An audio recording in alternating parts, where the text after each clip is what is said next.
Good evening and welcome to the public meeting of the Halton District School Board for Wednesday, November 21st, 2018.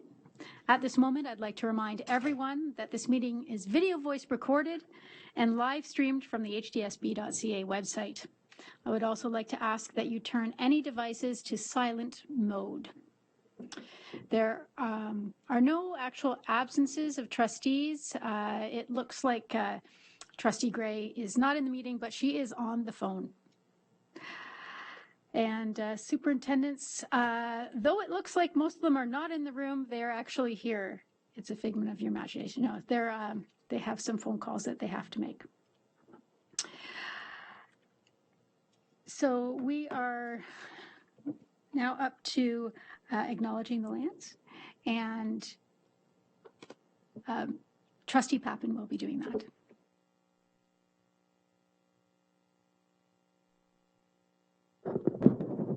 Thank you.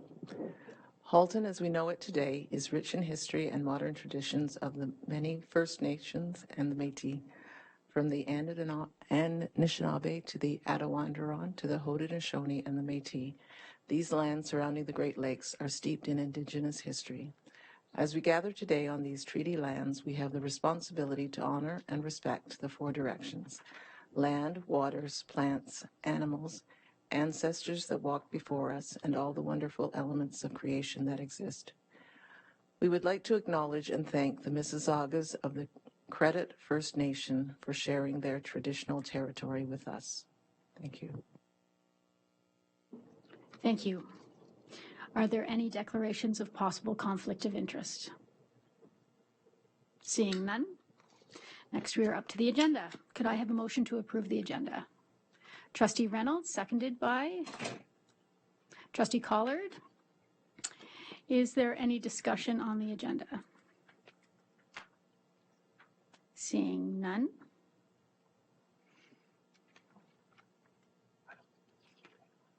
All those in favor?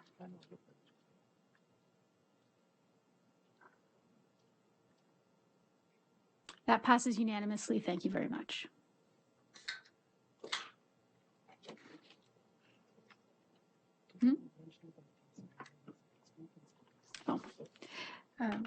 I'll do that right now.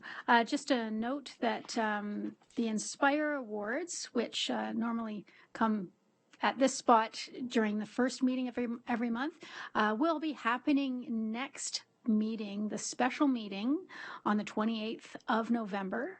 And we're doing that for various reasons. But please tune in.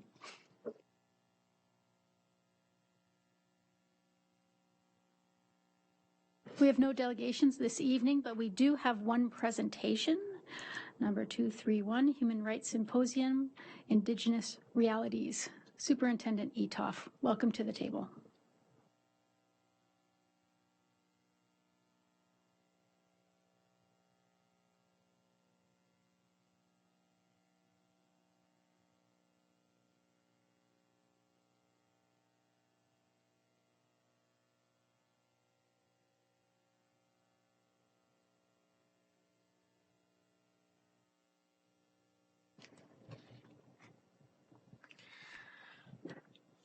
Good evening, everyone. I'm here this evening with my partner in crime, Mary Marshall. Of course, is our assistant principal for equity, and has played a key role in the organization of our upcoming Human Rights Symposium dedicated to Indigenous realities.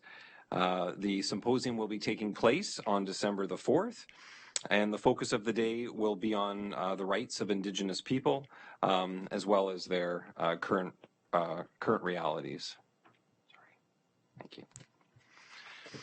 The purpose of the symposium is to provide an important opportunity to challenge the thinking of those within our system and certainly beyond, as it relates to truth and reconciliation, as well as actions to ensure human rights and fundamental freedoms of our First Nations are observed. We have two fantastic keynote speakers, Susan Agukark and Jesse Wente, who will be playing a vital role in setting the context for the day. So let's take a moment to hear from them.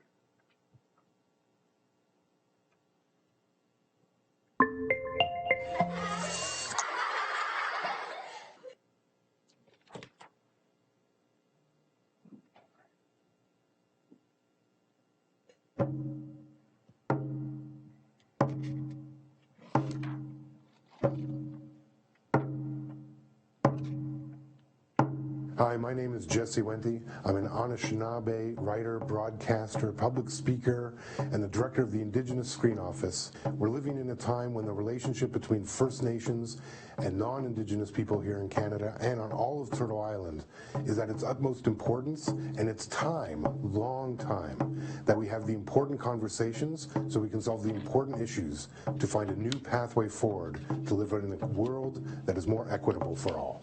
Hi, I'm Susan Agluka. Susan Agluka-Yunga. I am an Inuk singer-songwriter. I hope that what they will walk away with is a deeper understanding of the history of the Inuit, the very far past history of our ancestors, and the middle part where things change the most and why we have to fight for equal rights as Indigenous people. We have an extraordinary past and we must share that.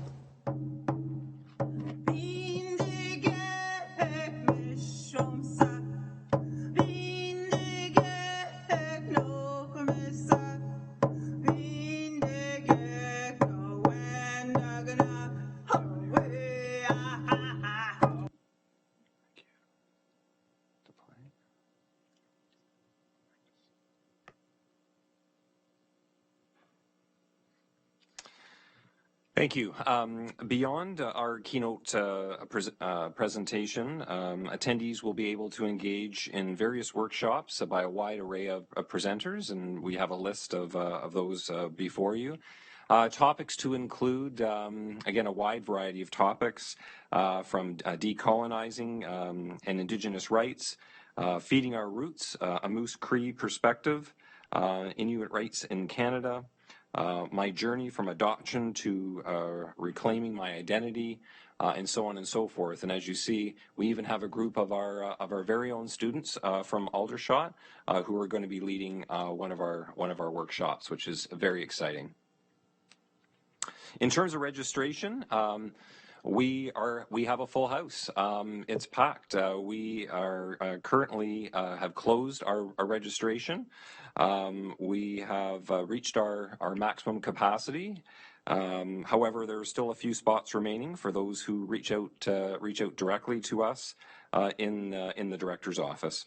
Approximately 2/3 of those attending the conference are coming right from within our board, primarily teachers and school administrators and instructional program leaders, but certainly individuals from other walks of life as well, and who will hold other roles within our board. We have 1/3 approximately coming from external sources, so other district school boards, and you can see them there, as well as community organizations. And again, we have a list of just some of those organizations that will be represented on December the 4th.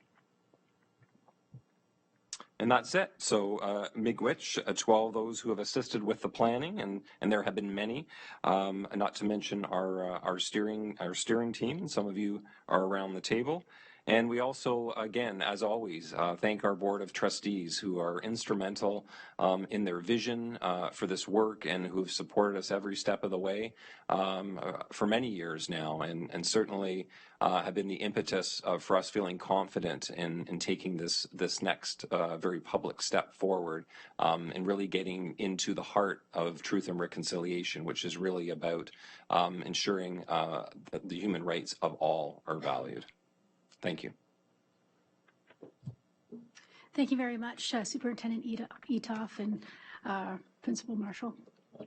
I understand that a number of trustees will be attending the symposium, and I'm sure we're all, I know I am, looking forward to experiencing the teachings and gaining the perspectives from the First Nations and and Métis representatives. And thank you for all the work that has gone into this. I know putting on a symposium is not a small task at all, and especially when it reaches out beyond our own borders. Getting the word out is sometimes very difficult. And it's work like this, though, that demonstrates that the Halton District School Board has a very strong commitment to equity and truth and reconciliation. So thank you very much.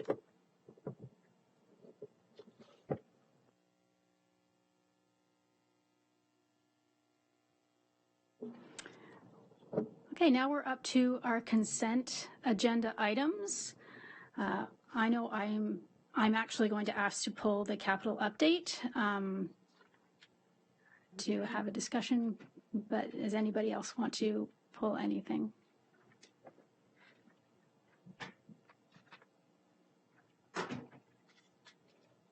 Okay. Trustee Harvey Hope. I just have a couple of queries about the amendment procedure updates. Okay, thank you. Okay, so we'll talk about, we'll start with the administrative procedure update first. So go ahead, Trustee Harvey Hope.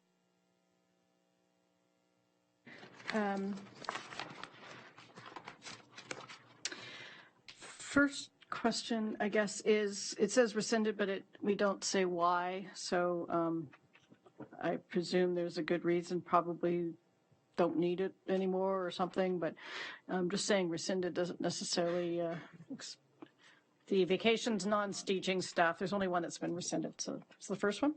And then the second one is, comment would be about the revision history. So when there's minor revisions and the revision date, it seems on the amend procedures we're leaving the effective date as the date it started, and then we're just changing the review date. So I just wanted to make sure I read that right, in that that's different than we're not redating the whole thing anymore. We're just keeping the effective date as the date the thing actually started, and the review dates just would add. That means the review date's going to start once you do it a couple of years. It's going to that's going to get longer, and the problem is you can't tell if without a revision history piece what changed when.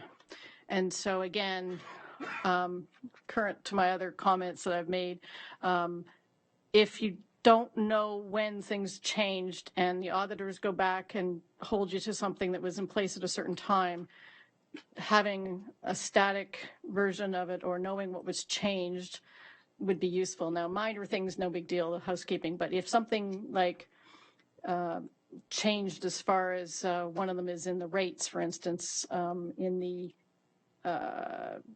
hiring and illumination of occasional admin, it says the effective rate is as of September 2015. If we were to update that or didn't update it and you didn't know when you updated it, that would be an issue, knowing those kinds of revision histories, that kind of stuff. My actual question is the fundraising. Sure. Your first one around the rescinding, did you want an answer as to why, or are you just pointing out that we didn't say why? I always love answers, but mostly I was pointing out that without knowing why, then that generates a question, whereas I wouldn't have asked the question if it was. Are you asking the question? Yes. Executive Officer McFadden. Yes, that is being rescinded because all employee groups who have vacation allotment have terms and conditions or collective agreements. So it was more confusing than anything, and it's better just for them to look at their own vacation allocations in their terms and conditions.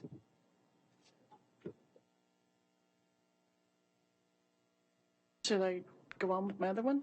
Okay, so the fundraising procedure, I like it. I'm glad that it's tying in with the policy. My comment would be some kind of a report or mechanism such that there's a way to check that all 105 schools are actually submitting their reports of activities and not just their financials, and not just somebody in school financial knowing that they got their Quicken or whatever their financial stuff is, because I know that some schools do the financial piece but don't do the actual qualitative, what did the school council do? So they don't always do that piece. And also an easy way to say, yes, we've got them all, and yes, we've done it all. I'm just thinking that from a oversight point of view, at some point, if that could be added into maybe the school generated funds report or something that says, you know, yes, we've done them all. Because otherwise, yes, it's going to be followed, but we won't know if you've got buy-in completely.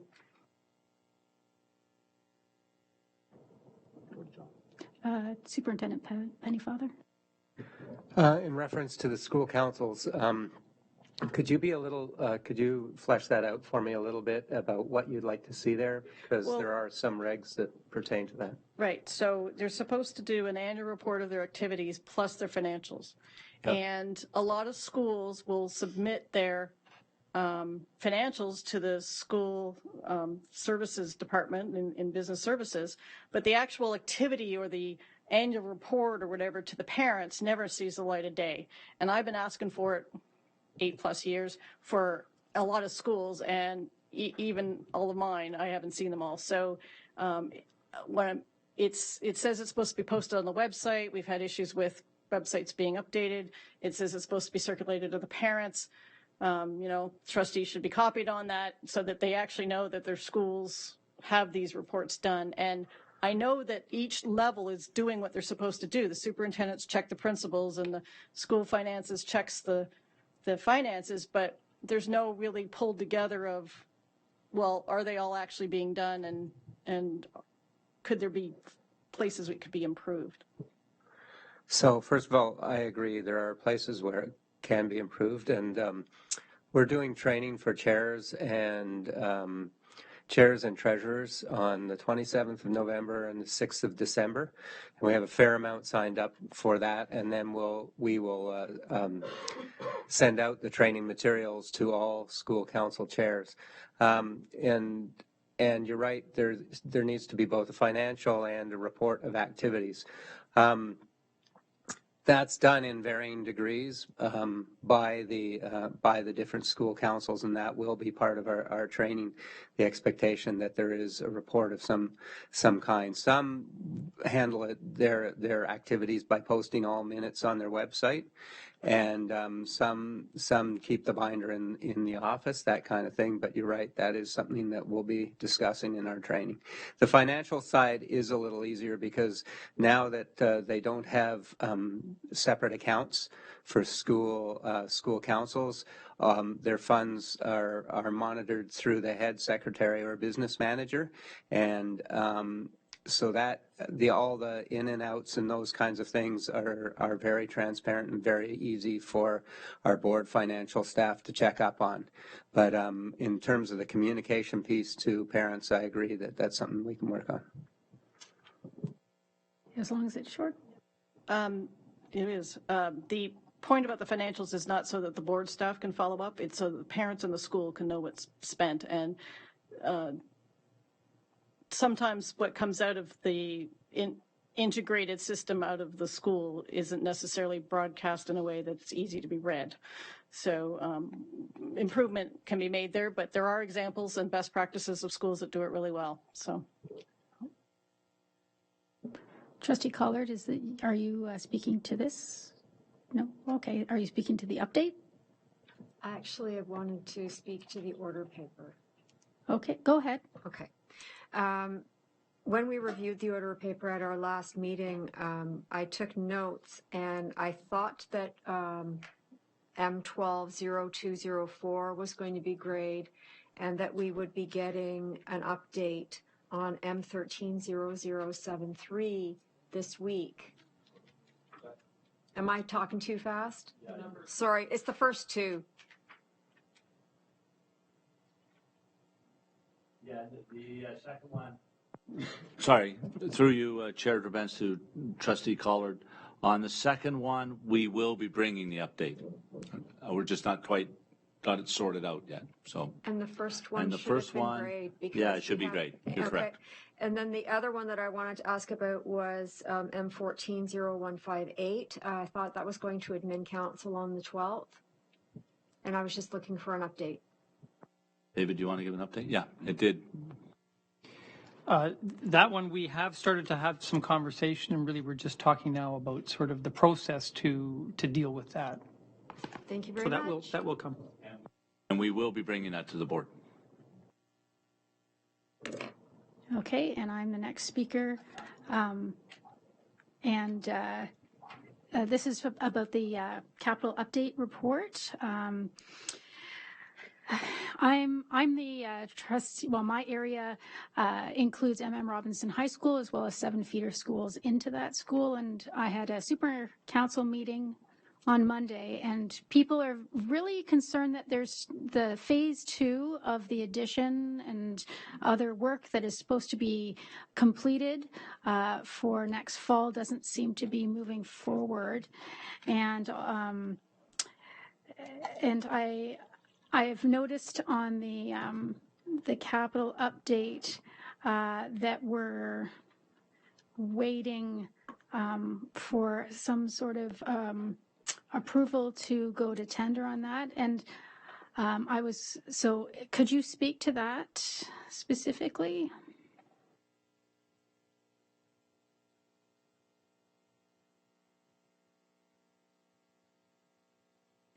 Thank you, through you, Madam Chair. We have 2 things that we are waiting for. We are waiting for site plan approval since MMR involves an addition, and we require that site plan approval in order to submit for building permit. I understand we're very close to completing site plan approval, so we will be able to submit for building permit very soon. That's one thing. The other thing we are waiting for is, as noted in the report, approval from the ministry to proceed to tendering the project. So we have provided the ministry, we did that in October, with a cost estimate, which is required, that's part of the process, based on 85% completion of the working documents, the tender documents, which we have done.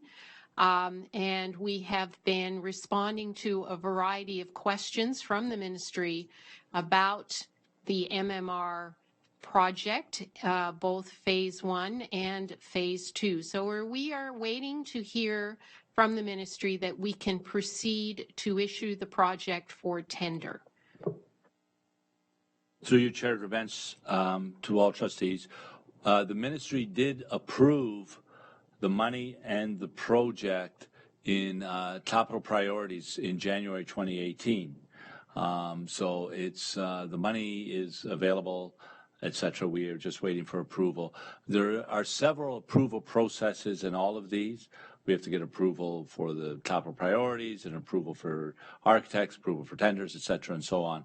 And we're now at the approval for the tender, but the money is there and it's ready to be used. Once we get approval, we'll be going out to tender very quickly, and hopefully that will be approved as well, because then we have to get that approved after it comes out for tender. So. Okay, and I just have a follow-up. We have a couple of schools as well that at the top say they're seeking that they've been approved. So we're talking about the high school in Southwest Milton. The board has approved the use of proceeds of disposition, but is still waiting for ministry approval to proceed. Have we received any information since this was written? Through you and to you, Chair of Events, the Milton Secondary School, we were not granted approval to begin the work, I guess, is basically the approval of the tender process for a contractor. And we are currently working with the ministry to try to close the gap between the funding and the market price of the school, I guess would be the way to describe it. So we're working closely and we'll work together to resolve this, and then we'll get to work on the school. But the tender for that expired, so we have to do a redesign, and we will have to retender. So we will be communicating out to the community at some point once we work, and we're working closely with the ministry. It's a collaborative effort around this. And for Oakville, The tender has not yet closed for that. It too was approved in the capital priorities in January 2018. We'd originally asked for this in the fall of 2016, and it was not approved at that point, but we made a business case, and through the capital priority process, it wasn't approved. But it was approved in January 2018. The money has been allocated. And we issued, after the architects, the design, etc. And this is a repeat design of the Viola Desmond School. We now are required to get approval from the ministry on that tender as well. And that, too, was above the grant provided by the ministry. And it's a repeat design. It's a little disconcerting that it was a repeat design, and yet the price of the school is higher than the Viola Desmond School. In fact, it's actually a wee bit smaller than Viola Desmond in terms of square footage. So it is a challenge. The government, too, has a challenge around this. There are market forces at play, skilled labor shortages at play, and the tender for the Oakville School expires in January. We are hopeful that we can resolve any kind of gaps or alterations that may need to be done to the design prior to the expiration of that tender. But it's certainly a challenging situation for both us and for the Ministry of Education in sorting through this, considering the market forces at play. I don't know if Superintendent Puccetti has anything to add. Veerman? No? Okay, thank you very much for the information. Trustee Amos. Thank you for that information. I was going to ask the same question around Oakville, as I'm aware that the site plan was approved last week at the town of Oakville for the Northeast Oakville School. And I'd like to publicly thank the councillor for expediting the site plan process so we could get that approval. So at least we are a step closer there, but I appreciate the information because the community is constantly asking what they can do to try and help us get this moving. Through you, Chair Grabens, to Trustee Amos. Thanks for that question. I also want to add that we will be communicating to the communities. It's a difficult spot because it's in process. So until there's a definitive approval or non-approval, it is always a challenge to move forward to give the communities the exact information because we do not ourselves have the exact information at that point. So we're trying to be cautious with the communities and giving them as much information as we can while it is still in process. So Northeast Oakville, as I said, the tender expires in January, and until it either expires or we get approval or not approval, we really can't say anything definitively because it's not really in our hands. We've submitted what's been asked, and we continue to submit what's asked. And then the ministry continues to work with us to try to close this out. I know we feel badly for the communities, both the Milton and Oakville and the MM community, because they want to see the things going, see the work getting going. But I think we also have to be reasonable and fair that a new government took over in June, and the Ministry of Education has to work through the different priorities that a new government may have. So, thank you. Trustee Collard. Thank you. Just tagging on to that, I have heard a number of people in the Bateman community with concerns about the renovations to Nelson and whether or not it's been negatively impacted by the changes in capital funding. And I've given them assurances on a number of occasions. I would just appreciate if you could verify that publicly. Thank you. Through you, Chair Grabens, to Trustee Collard and all trustees, there is no negative impact on Nelson. In fact, there's no negative impact on any of the schools right now based on capital funding. The funding is available. The funding that we requested for the Nelson work was approved. So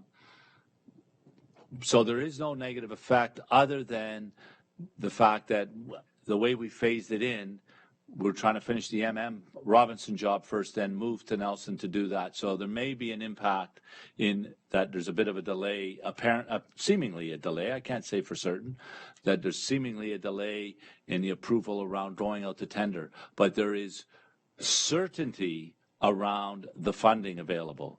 The government has provided us the funds to do the work both at Nelson and Robinson as well.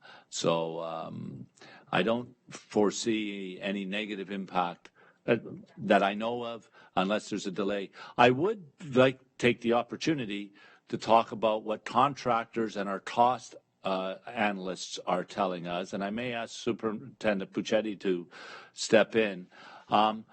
Not just Halton, but Halton Catholic and all boards around the provinces are having some challenges with building new schools, renovations, and so on. And it's actually stems from a good thing around high employment in the province. There's a dearth of highly skilled jobs, skilled labor, and so on. And our contractors are reporting to us that they're having difficulties in getting electricians and drywallers and carpenters and plumbers and everybody else. And this goes throughout the province.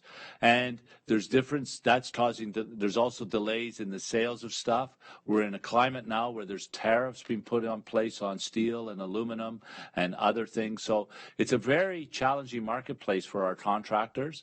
And for the trustees' benefit and for the community's benefit, so many of these things are completely out of our control, that we're trying to work within the parameters of what we've done. But some of these other things are out of our control, and they're out of our contractors' control as well. So, Superintendent Puccetti, do you have anything you would like to add about that?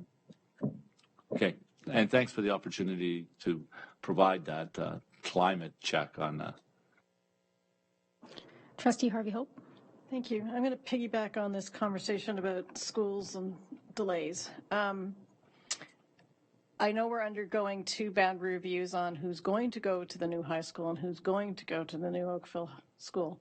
And I'm wondering whether or not, due to the timelines, et cetera, of our long-term accommodation plan, it would be useful if earlier rather than later we get the trustees are circulated and the public at large, the information and the numbers they're using in those boundary reviews as far as, you know, since September when we said, oh yeah, no problem, we're all fitting them in, kids keep moving in and houses keep getting occupied. So 4 or 5 months go by, maybe early January it would be useful to know how many students are actually sitting all waiting to go into this school that isn't quite yet built, because that would be an indication of how much pressure is building and where else we can, forgive me for saying, stuff these children into schools, so that they have a place to go because the people are moving in.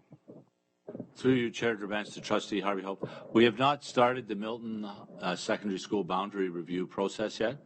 We have started Northeast Oakville, and the numbers are available to that group. I mean, they have the numbers in Oakville that will be shared with trustees as in the normal process that we always do. In addition, in case there is a delay, Superintendent Ruddock and Associate Director Bogue and the entire school operations team is taking a look at contingency options available. We are carrying through with the Northeast Oakville boundary review. So, it's funny because if it is delayed, the opening of the school, we will be ahead of the game in terms of the boundary reviews. But in previous years, one of the criticisms the community has had for us as staff, and it put the Board of Trustees in an awkward spot, was we did the boundary review and it was completed about 4 or 5 months before the kids were supposed to start school in September. And one of the criticisms we heard was, give us more time, tell us more. So in some of these cases, there will be more time, so families moving into the area will know exactly where their kids are going to school. Milton, we'll just have to figure out where it goes from here as we work with the ministry around that, and then we certainly provide the numbers. Okay, the speakers list seems to be exhausted now, so I'll put the motion on the floor. So be it resolved that the Halton District School Board approve the consent agenda action items and receive the information items for November the 21st, 2018. Moved by Trustee Collard, seconded by Trustee Oliver. We've already had our discussion on here, so all those in favor? Okay, that passes unanimously. Thank you very much.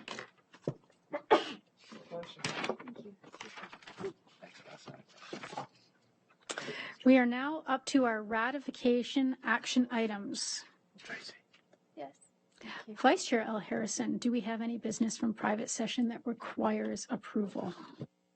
Yes, Madam Chair, there are 3 items.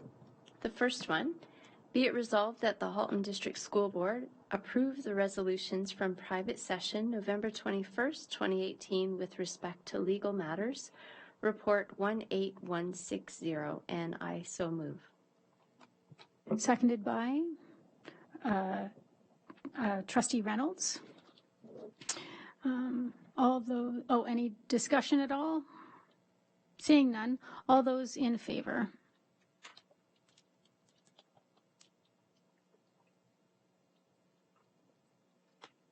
That passes unanimously. Thank you very much.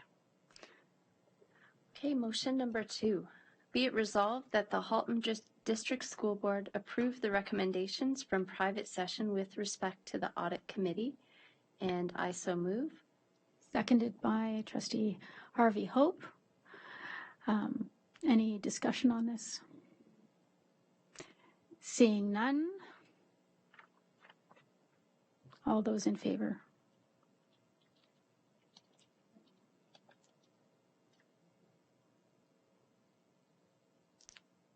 Trustee Papin?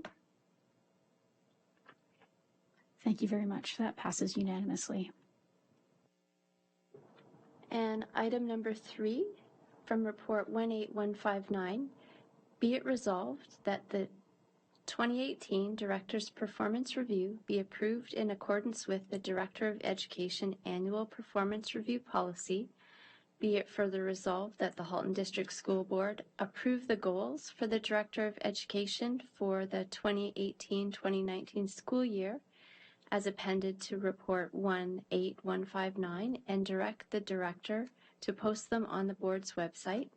Be it further resolved that a subsequent meeting of the Director's Performance Review Committee be struck to review and amend as necessary the Director of Education Annual Performance Review Policy, and I so move. Seconded by Trustee Papin. Any discussion at all? Seeing none, all those in favor?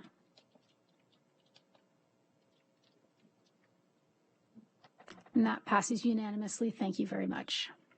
And that concludes the items from private session. Thank you. Thank you. Okay. We are now up to action items for this evening. Number 421, School Renewal, Report 18149. On page 42 of your board package, Superintendent Pichetti.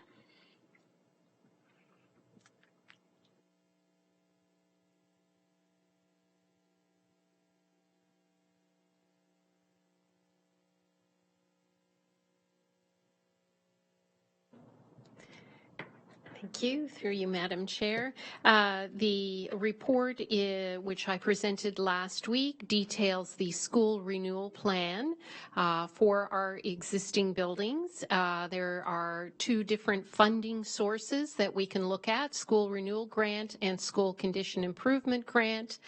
The report provides you with a list of schools where we would like to do these renewal projects. The majority of the projects are high and urgent projects, but we do take into account local priorities, and we have a process that does collect information from schools regarding those local priorities. Okay, I'll read the recommendation, put it on the floor for discussion. Be it resolved that the Halton District School Board authorize staff to tender and award the 2018-2019 facility services projects, operation and maintenance, either individually or combined, as outlined in Report 18149. Moved by Trustee Daniele, seconded by Trustee Amos. And I see there's already someone on the speakers list, Vice Chair Al Harrison. Thank you. Through you, Madam Chair. I always read these reports with great interest, both in terms of the amount of money that's being invested in the current infrastructure, as well as the deficit. Or the amount that we could be spending on our infrastructure. So I'm going to focus on the good news part in my question, and that is there a mechanism that we have or can develop to broadcast the works anticipated to our school communities? So I asked a similar question around the work that took place last year. So it's a really similar question. How can we let people know what we're doing in the upcoming school year? Thank you. Through you, Chair Al Harrison. I think one of the easiest ways to broadcast this information is to put it up on our website, on our facilities website. And we're actually working with the communications department to find a AOD compliant, graphical, pleasing way where people could find out what kind of renewal work is planned for their school. I mean, the simplest thing would be you type in the school's name and you see what projects have been approved for that school, and we would update that list every year, recognizing that some of our projects take 2 years to develop, so sometimes an item might be on the list for a couple years.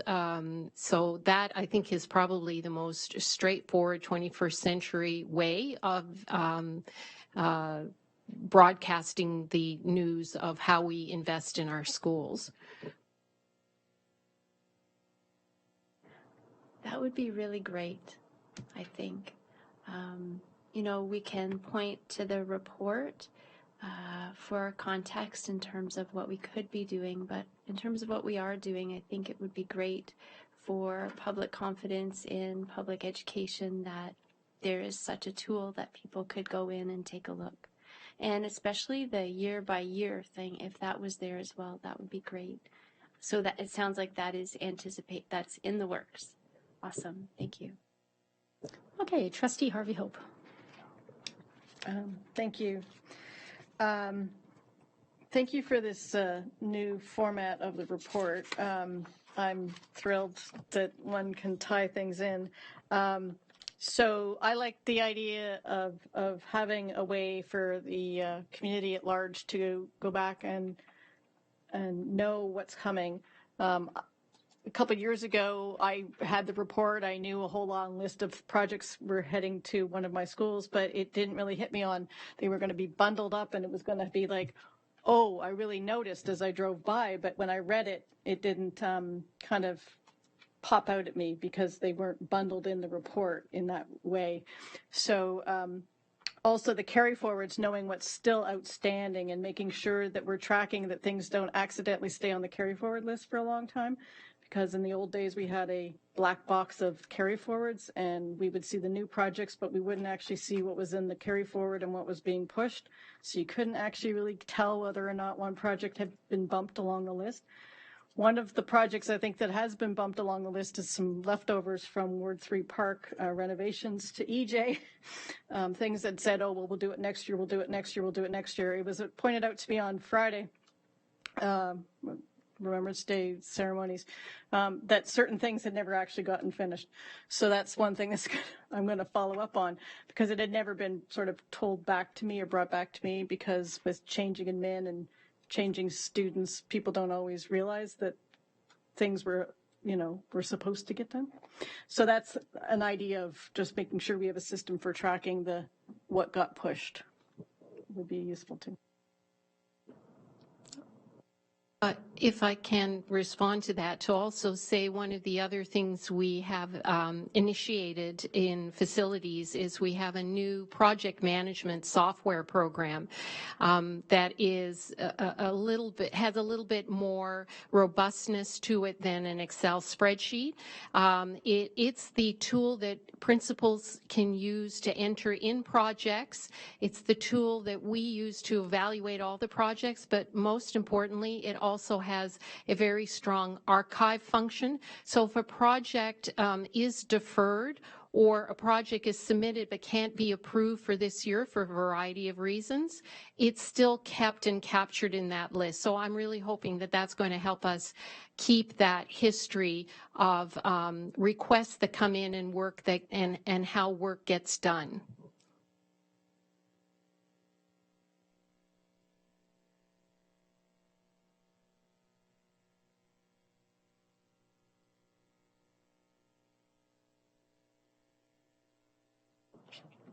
Okay.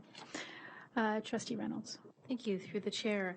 Thank you for the report. I was really pleased to read through it.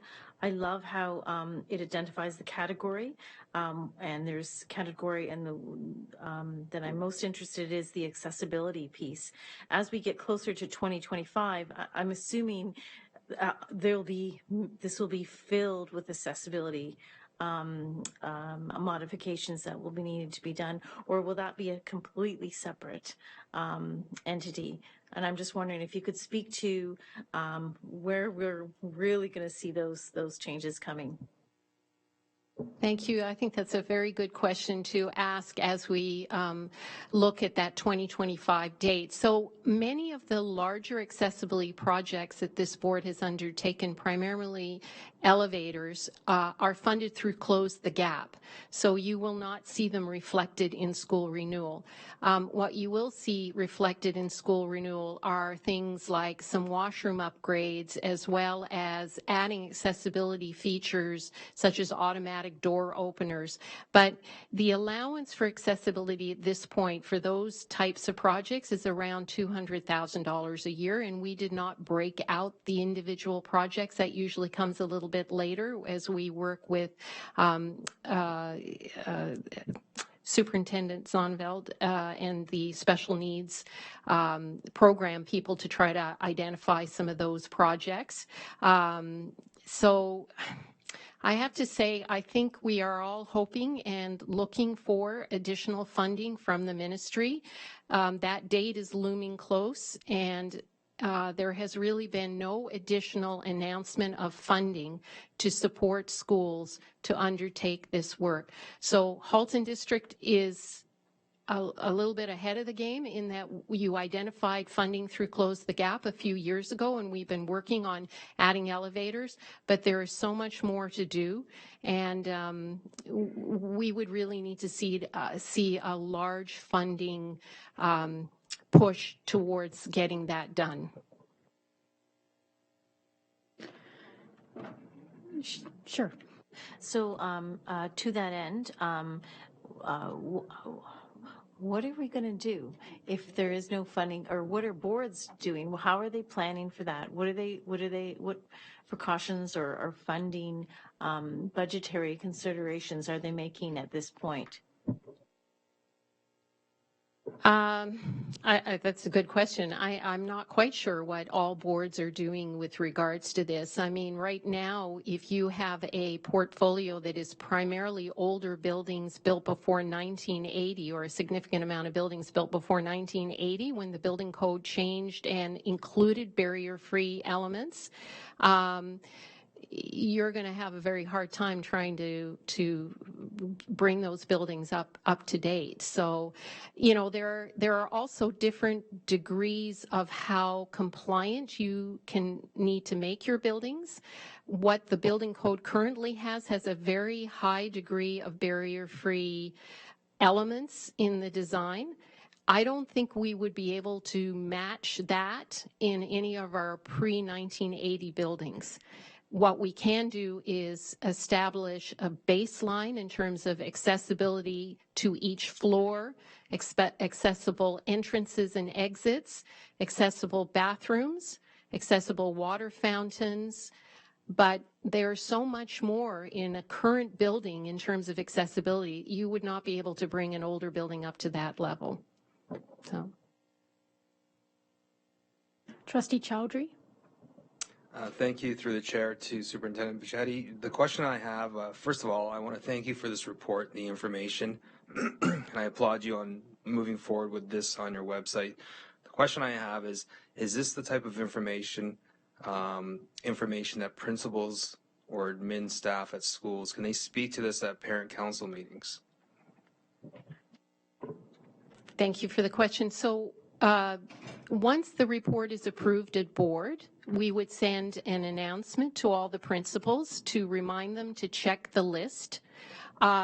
We can also provide to our principals a more fulsome list that also includes the projects that were previously approved and are in the works. We didn't include them in here because this is a report about approving the 2018-19 list. So we can send a more fulsome list out to all our principals in an Excel spreadsheet so they can filter their schools and then speak to those projects. But our staff are already, most of them are already in contact with principals to update them, because we need to work with principals to figure out how to get all this work done and, you know, do it safely and without too much disruption to the school. Okay, great. Thank you. Okay, there are no more speakers on the speakers list, so we're going to go to, I'm going to call the question. All those in favor?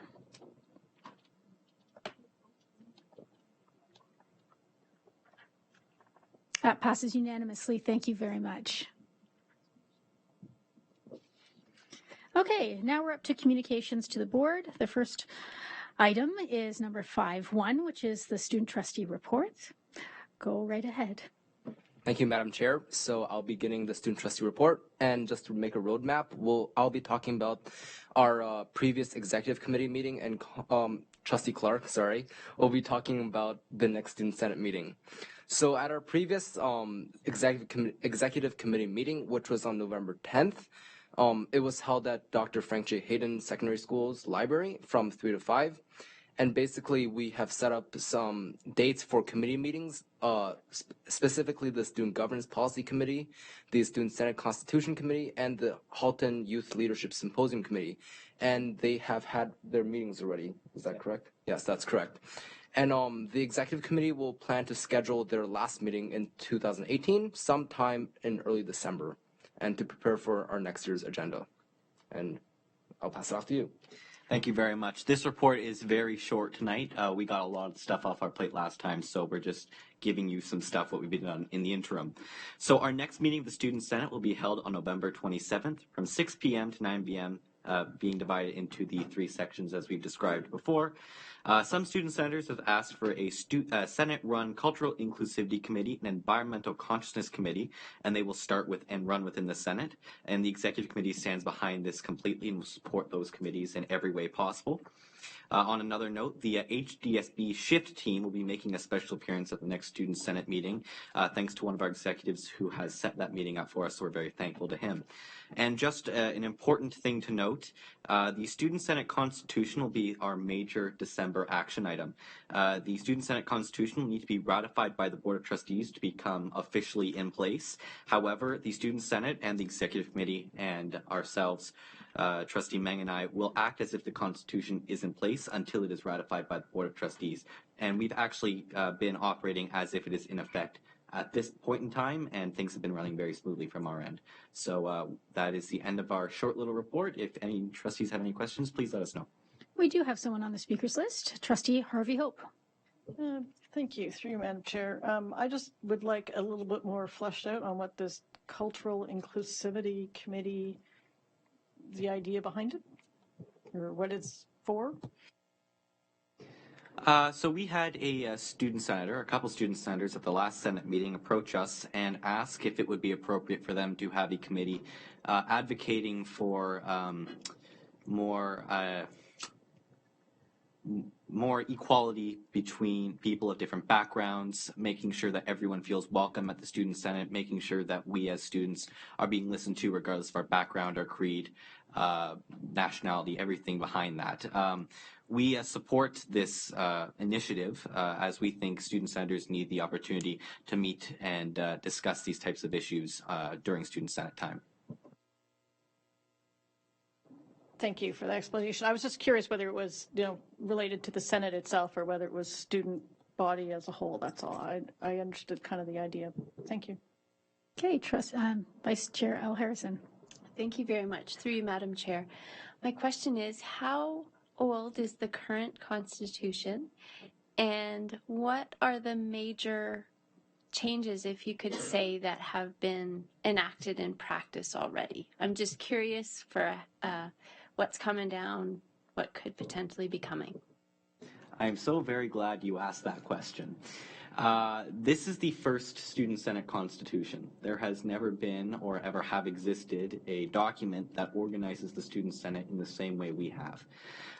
We have restructured the Student Senate a little bit. Every student trustee has brought their own personal bits to the Student Senate, have adapted it around what they find is the best way to lead the organization.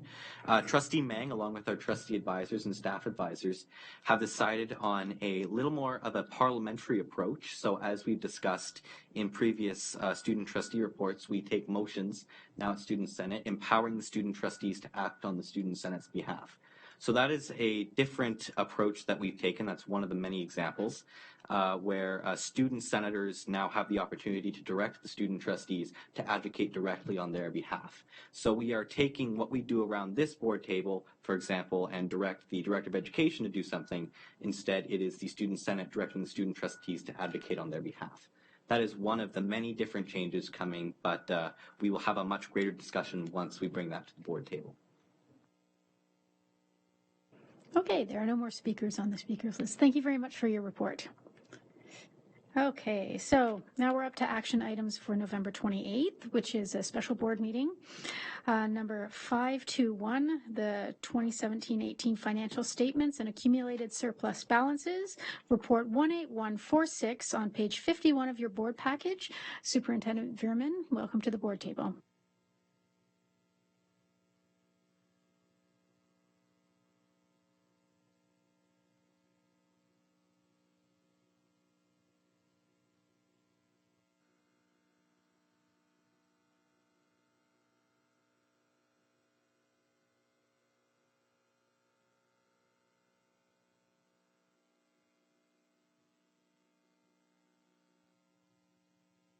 Thank you. It's a pleasure to be here this evening to present the 2017-18 financial statements. The financial statements are included as part of the board package, and there's also a covering report. I've got a very short slide presentation just providing an overview on the financial statements. And I really would like to begin by acknowledging the work of the staff in the Business Services Department under the leadership of Jackie Sweetman, Heather Camastro, and Allison Robertson, and all of their staff. They have provided many, many hours of work and have made the year-end process very efficient, and we are pleased to present the financial statements this evening. So with respect to the financial statements, again, just an opening comment, the Halton District School Board continues to be fiscally responsible with a clear focus on providing the system with the resources and supports necessary to ensure that we inspire and support learning, that we create safe and engaging environments, and provide opportunities for challenge and choice. With respect to the financial statements are consolidated, meaning that we include the financial statements for the Halton District School Board and also for the Center, also known as the Fast Track Community Center for Skills Development and Training. Just in terms of the reporting requirements, we have to ensure as part of the preparation of the financial statements that we abide by all reporting requirements that are either in the Education Act, that are part of legislation, whether ministry or other sources, and that they are in accordance with the Public Sector Accounting Board, also known as PSAB, and some of the other regulatory bodies that are listed on the slide. In terms of the statements, I've identified the responsibility for the preparation. So in terms of management's responsibility, it is our responsibility to ensure that the statements are prepared in accordance with the accounting principles described in Note 1 to the financial statements. We have to ensure that we provide access to all books, records, documentation, and any other information necessary to enable the external auditors to carry out their duties. And we have to ensure that we provide internal controls to, and again, ensure that the financial statements are free from material misstatements. In terms of the auditor's responsibility, is their responsibility to express an opinion on the financial statements based on their audit conducted in accordance with Canadian generally accepted auditing standards, and to obtain reasonable assurance that the statements are free from material misstatements. The external auditors are Deloitte, and they have been with the board for a number of years. And what is most important from their report is their audit opinion. And for these financial statements, it is in their opinion that the consolidated financial statements of the board as at the year ended August 31st, 2018 are prepared in all material respects in accordance with the basis of accounting described in Note 1 to the consolidated financial statements. Translation is that it's an unqualified opinion, which is certainly something that all boards strive for. We did present the statements to the audit committee. So it has been a ministry regulation that we have an audit committee. They have been in place since September 2010, consists of 3 trustee representatives and 2 external public representatives. The audit committee met in a public meeting on November 13th, 2018. The statements were discussed in great detail, and there were many questions coming from the audit committee. And at the end, there was a motion that the audit committee approves the financial statements, or recommends that these statements be approved by the trustees this evening or at the next meeting. One area that often causes a bit of confusion, and certainly brought forward by Trustee Collard in terms of explanation, on one of the statements, consolidated statement of operations, there are 2 accounting definitions. One is the annual surplus and one is the accumulated surplus.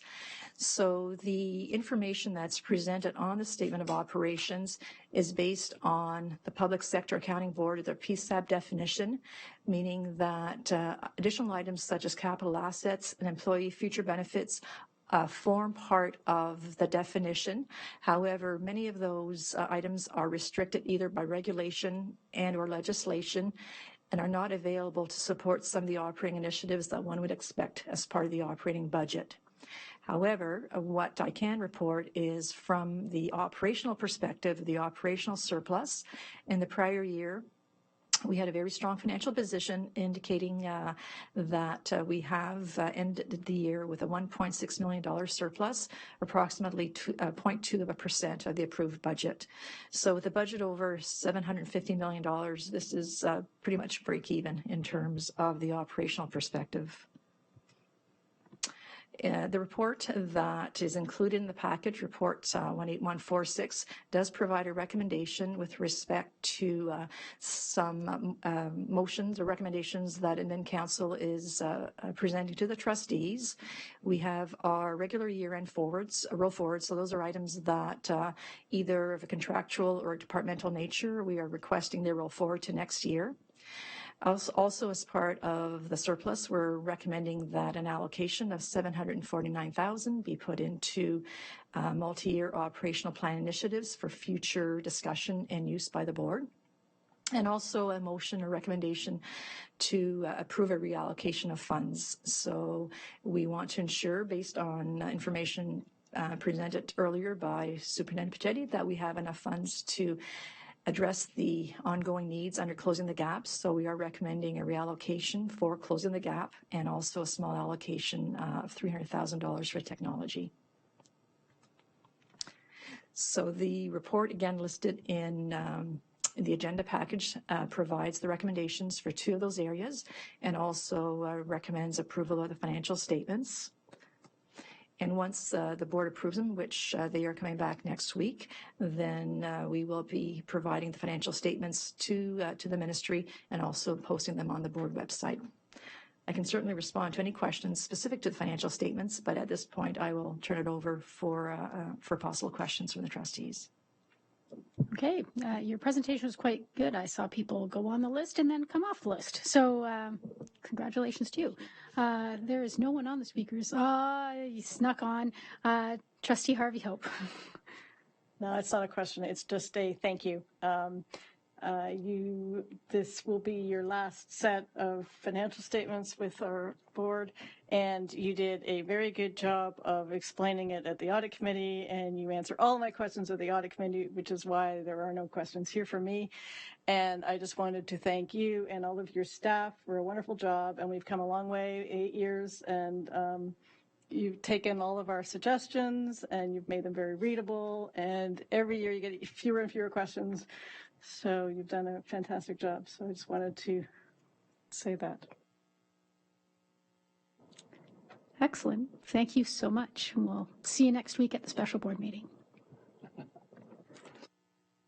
Okay, next we're up to information items. We have 3 this evening. The first is number 531, Inspire Awards Report.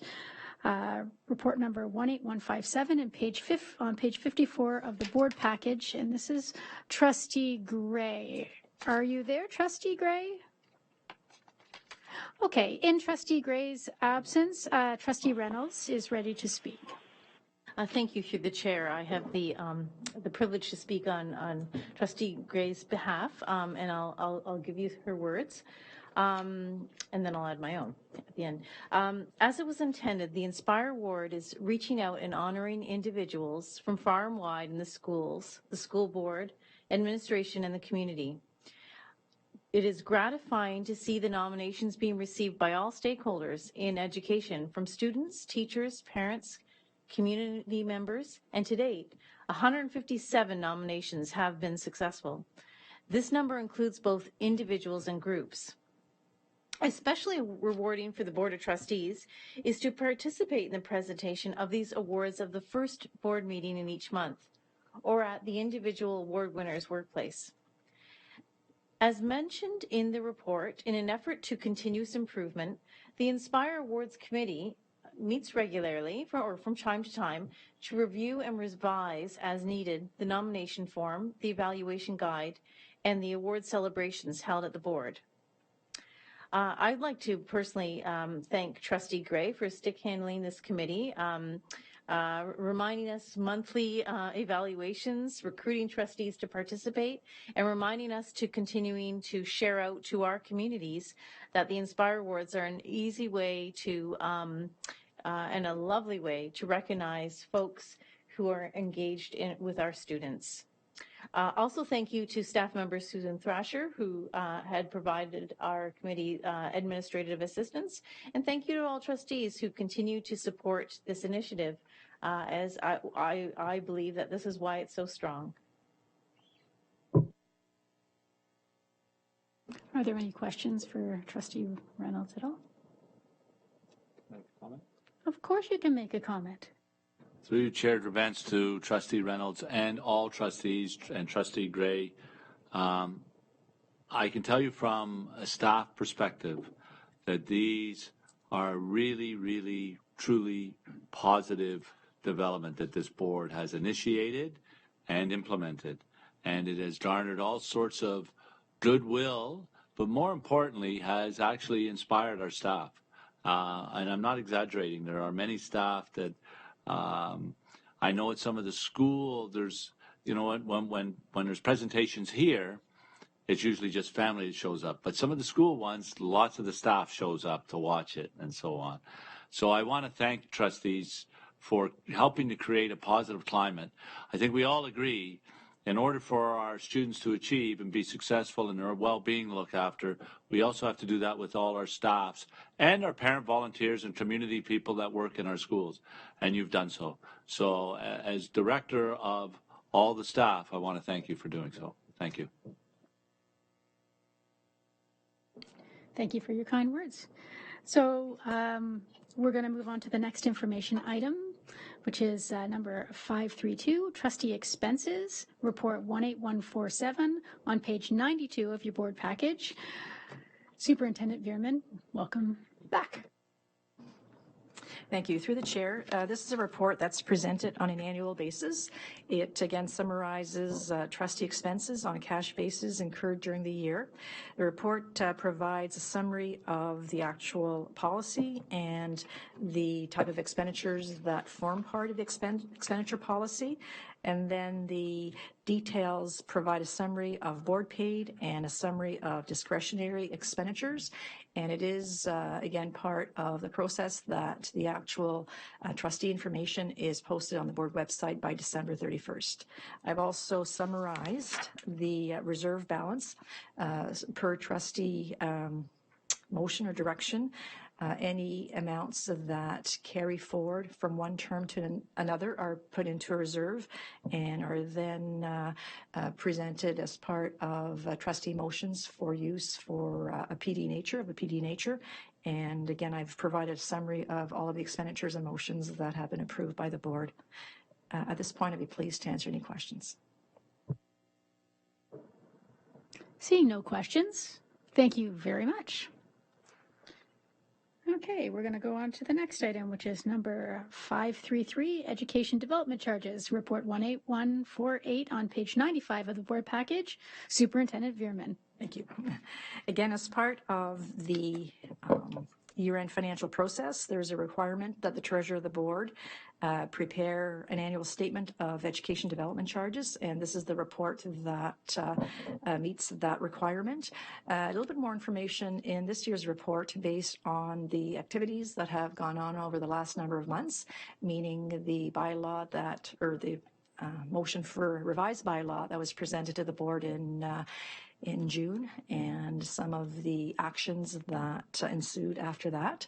As the trustees are well aware, this is still an ongoing issue around the province, and I've also made reference to a memorandum provided by the ministry in terms of their position on a go-forward basis with a review of the education development charges.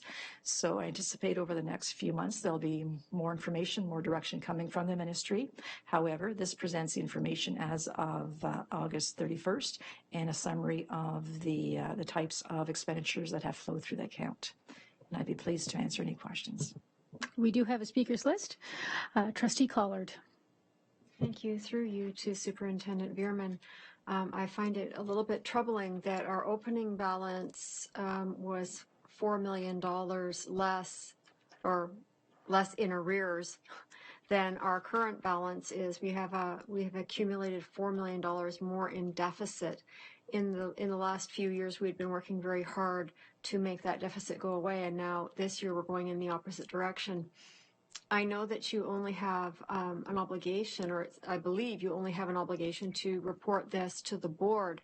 I'm wondering if there is an opportunity for you to present this information to the province of Ontario so that they can be made aware of our situation with these education development charges. Thank you. Through the chair, as part of the requirement under the Education Act, this report has to be filed to the Ministry of Education. So the information that is included in the report, again, will be filed with the ministry. And the ministry also reviews our financial statements on a very rigorous basis, of which the details with respect to the EDC balances are listed in those financial statements also. Thank you for that. Vice Chair Al Harrison. Thank you, Madam Chair. I have two questions through you. Question one is the only mechanism to reduce the deficit through collection of EDCs or disposition of properties? Through the chair, 99.9% are through collection of development charges. Proceeds of disposition are not included in the education development charges unless the property that is being disposed of was purchased through EDC. So again, if at one time we purchased through the education development charges, we sell the property, then the portion that the amount that we paid to purchase it then goes back to the EDC balance. But you are correct that the collection from our developers are the main source of repayment or to bring down the deficit. Go right ahead. Okay, so the only way to bring down the deficit is to have EDCs that are reflective of the true cost of property then, which is the dilemma that we find ourselves in. And my question is, do you know a ballpark figure for the impact, the negative impact that has taken place this year with respect to the expiration of the EDC bylaw, and as well the holding the rate at a non-representative rate? Does that make sense? Through the chair, I have that in my binder, and I can get that information to you shortly. Trustee Harvey Hope. I'm on the same theme. Through you, Madam Chair, to Superintendent Bierman. So the idea behind the EDCs is that you collect as you build to provide the schools that you're building for the people that are buying these new houses. And we have a deficit of 32 million, and we were getting, I mean, at one point I remember seeing a number of 18. So we had to buy a few more pieces of property in the last year or two. And we aren't collecting enough money to even hold our own. So and yet our bylaw update was designed to the math is to catch up and then start paying for it, so that at some point you would get to the point where you're only maybe a year or two off. And so this is getting worse, not better. And is there a possibility that people will stop building and we will stop taking in EDCs and be left with a deficit? Through your chair events to Trustee Harvey Hope, just a quick clarification. I know you know this, but the way you said it, it might have been misinterpreted by the community when you talked about EDCs to build the schools and so on. EDCs are for land purchases only, or work on the land as prescribed by a town or a city. I don't want the public to have the false impression that we can use EDC money for the building of schools. So I know you didn't. I know you know, but it's the way you said it, and I think it could have been misinterpreted. And I'll let Superintendent Bierman answer the rest of the question.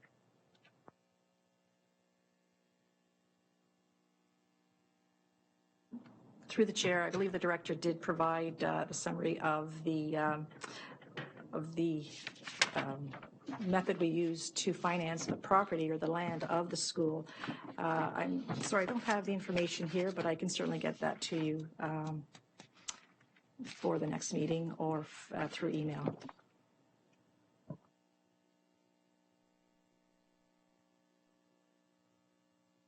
Okay. So we have. What was the second part? So the second part was, can we get into a situation where we're no longer collecting EDCs and we still have a deficit? I mean, I think the timeline is long enough that they'll just keep rolling the deficit into the new calculation, but at some point that will become problematic. Through the chair, Trustee Harvey Hope is correct that the time frame is usually over a 15-year time frame. The background study that's conducted in order to update the bylaw is very extensive and takes a lot of factors into account, such as the existing deficit that is in place and the enrollment growth, the projection of property values over the next number of years. So all those form the basis of the recommended change in the rate. Certainly the ministry is very aware of all of these factors because the background study does have to go to the ministry, as you're aware, before we can have a bylaw. The regulations that are in place are part of the Education Act. So certainly, in my opinion, there's an obligation as part of any changes that go forward by the ministry to take a look at the deficits that are currently in board's financial statements to ensure that any future policy, any future changes takes that into account. We are abiding and following all of the rules that the Ministry of Education through the Education Act puts into place with respect to the bylaw, and it is again in my opinion, it is up to the ministry to ensure that their changes on a go-forward basis address all of the deficits that are currently in boards. Okay, thank you very much. Seeing no more speakers on the speakers list, we will see you next week. Okay, next is the director's report. Chair Drabantz, I have nothing to report this evening. Thank you. Sorry, I'm shocked. Communications from the chair, I don't have anything. Any committee reports out there?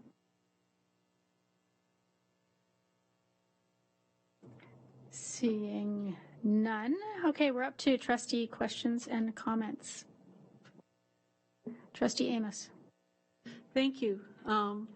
I received a notification from one of my schools regarding the annual immunization records that are required for students. And I wondered where we are in that. Are there a lot of students outstanding? I know it's about February that everybody has to be in compliance before the Halton Health will potentially not allow you to come back to school, if that's correct, right? So I just wondered where we are, because I've seen a few of these messages, so I'm assuming that there are some that are outstanding at the moment. Through the chair to Trustee Amos, yes, the Halton Public Health is currently sending out reminder notices to students who are born in 2001 to 2004 about the possible suspension for February 2019. Secondary schools have also received a list of students who are currently sitting on that suspension list, and principals have been asked just yesterday, in fact, to start sending direct messages to those families to remind them of this possible suspension in February if their records are not up to date. We have, I don't have the numbers in front of me, but approximately 1,500 secondary school students who are currently on that list, which is a significant improvement over this time last year. So we are working with principals to really get that number down between now and when suspension notices are mailed in January from Public Health. And then once the principals get their next list from Public Health, we'll be asking principals to have face-to-face conversations with those students to continue to encourage them to get their records up to date.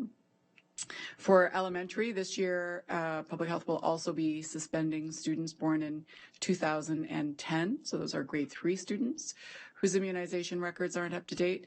We have about 900 students currently on that list, and not all schools have yet received their lists. That's taking Public Health quite a bit of time to work through all of our elementary schools.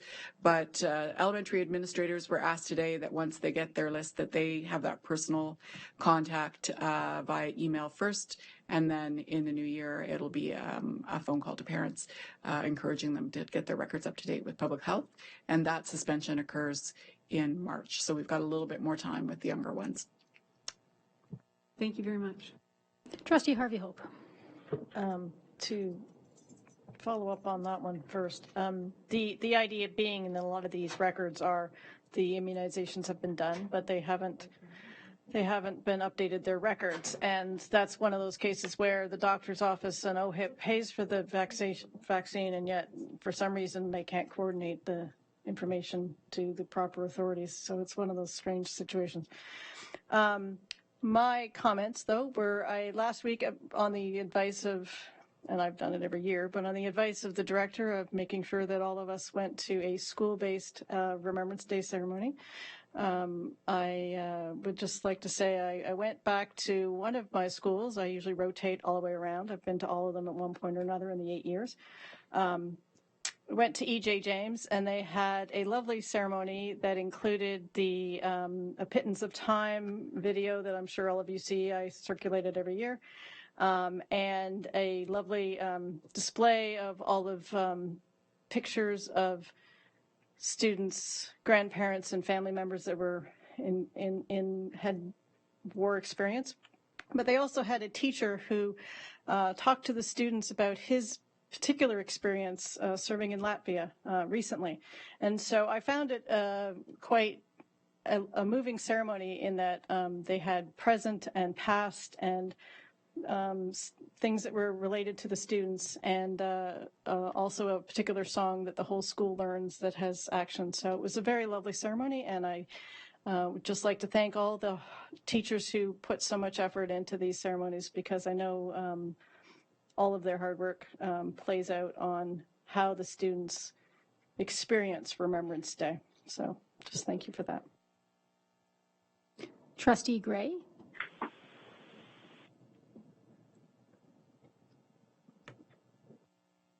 I believe you might be on mute.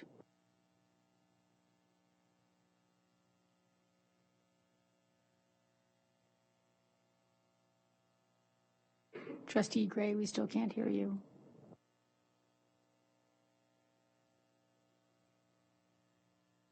I'm going to move to the next speaker if you want to put yourself on the speakers list. Trustee Reynolds.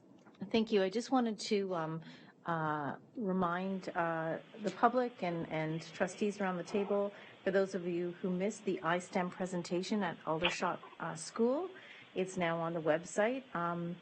I am, and I'm sure, I'm blown away by the enormous turnout of 1,000+ students. Thank you to all those who help the community get connected in one way or the other. Thank you to the trustees who showed up, and I apologize if I've missed you because I didn't get to see you. We were in 3 different rooms. So I know Trustee Pappen, Trustee Graments, Trustee L. Harrison, Trustee Collard, and I believe Trustee Gray were in attendance, and I apologize if anybody else, all the superintendents who showed up. Thank you to the director, and thank you to Superintendent Blackwell for the work that you did. You continually to impress and make me so proud to be part of this board, to see this opportunity for our students. And I'll tell you, the number one thing that I heard from the community members who came was, when is it going to be in my community? Because they are just excited to see this new delivery, of education in Halton, and I'm sure it's going to be a success. I can't wait to see what the numbers of the applications when they start rolling in.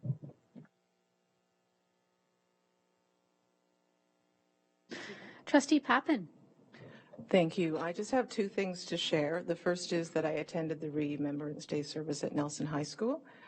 There were 6 15-minute productions that ran between 8:45 and 11:45. And they were attended by the entire student board. Due to the construction going on at Nelson, it wasn't possible to have everybody attend 1 or 2 performances. So this required the students performing to repeat the production 6 times, and they did an excellent job at it. The reciting of In Flanders Fields by Vicky Matchett was very moving. The production consisted of songs, a skit dealing with PTSD, and a film connecting staff students to various veterans who had served in various wars, beginning with the First World War. So I'd like to thank everyone for their participation in this production. And I also had the pleasure of laying a wreath at the cenotaph at City Hall on behalf of the Halton District School Board during the Remembrance Day service on November 11th. Thank you. Thank you, Director Miller.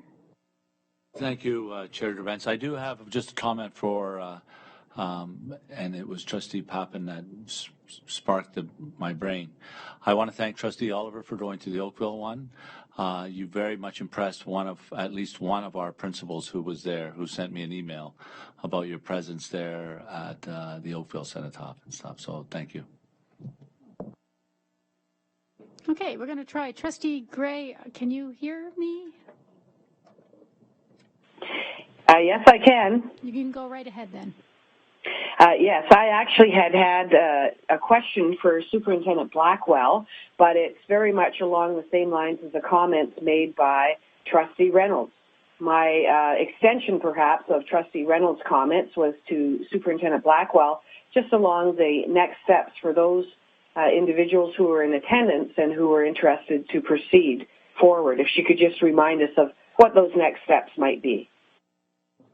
Sure, thank you. Through the chair to Trustee Gray. As Trustee Reynolds pointed out, if you were not available to be there unavailable to be there that evening, I would encourage you to look at our board website and look at the iSTEM webpage that has the information.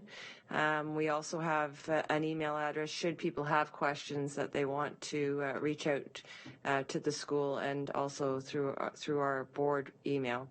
The applications are now out and available. They are, I know that grade 8 students just received their progress reports, and that's part of the application, so we know that we'll start to be receiving applications shortly.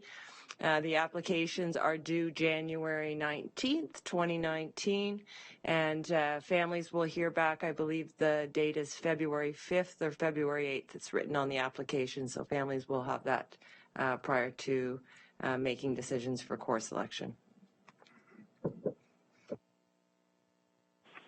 Thank you. Thank you. And seeing no one else on the speakers list, we have exhausted our agenda, and I declare this meeting to be adjourned.